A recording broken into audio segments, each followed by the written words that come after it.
Well, it's just a very high energy environment, and it's filled with really smart people who are all about coming up with great ideas. And in essence, an advertising agency does two things. It creates great ideas, and then it executes upon those great ideas. So in addition to really coming up with the coolest things that we can on behalf of our clients, we have to execute them and make things happen. So there's a lot of production and details being managed behind the scenes as well.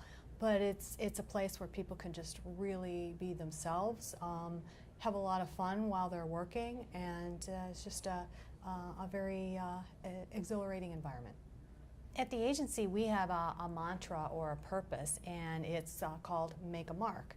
And so not only is that the purpose for the agency, but that's what we use as our hiring philosophy as well. And Make a Mark means that people really want to make a mark or a difference, not only for themselves, but in the world, at the agency, in our industry. And that philosophy plays out in that we look for people who specifically want to solve problems with unexpected solutions, that they listen as passionately as they speak, and they're not satisfied until they've done the very best work that they can, and that they've left this place a better place because of themselves. So we use an interview style that's referred to as behavioral interviewing, and behavioral interviewing is based on the premise that past behavior is a predictor of future behavior. So the questions that we ask aren't questions that can be answered with a yes or a no. They're not hypothetical situations for someone to respond to, but specifically, tell me about something that happened in your past, and tell me how you had to work through that along the way, what was the end result. And it's usually a question that can take upwards 5 to 10 minutes to answer. A question that we often ask is for them to walk us through or tell us a little bit about the best boss that they've ever had and the not so best boss. And what we try to learn from that is to see if they would be a good match with their supervisor, also to see if they view things, if the glass is half full or half empty, and if they're a positive person and they can work with someone that maybe wasn't tough to work with. So that's what we try to get out. I think it comes from the style and even the approach when they come into our office, making them feel more like a guest than a candidate, offering them something to drink, talking about what's going on that's not interview related. We ask them to talk about themselves for a bit, and we'll interject and say, oh, that's interesting, tell us more about that, really to try to get to know the person. I think it's more in the style and how we make somebody feel, if that makes sense. First, I think someone should be knowledgeable about marketing, advertising. You need to kind of know what's going on in the business. Second, I think someone that comes with great questions at the end and really is interested to learn more about the role, about the agency as a whole, and also someone that shows passion and is very enthusiastic about the role, and I think those are 3 great things.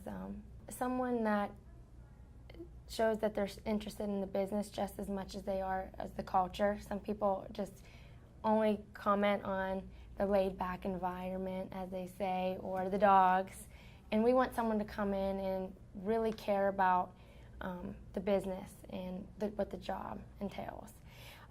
Someone that comes in and asks about compensation and benefits right away, I don't think that should be the first priority or the first conversation that we have with someone.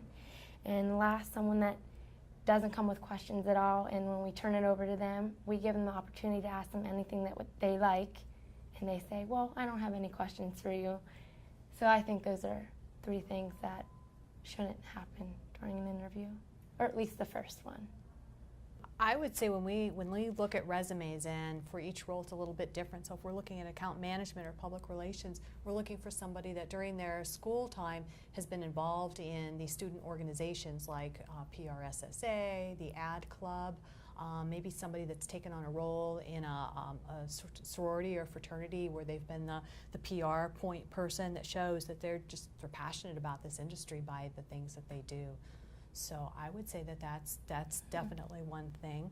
I think another for a creative, for an art director or copywriter, is to make sure that your portfolio has been looked at by trusted people.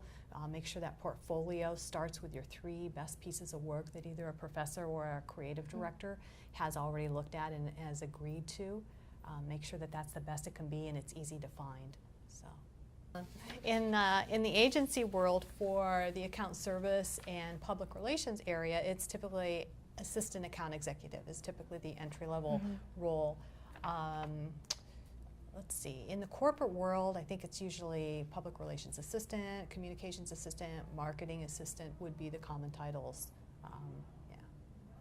I think we've had people that were really interested in the role, and they've been here a few years, and then they kind of see that they might thrive in another area, and I think we're really flexible in that sense in helping someone grow.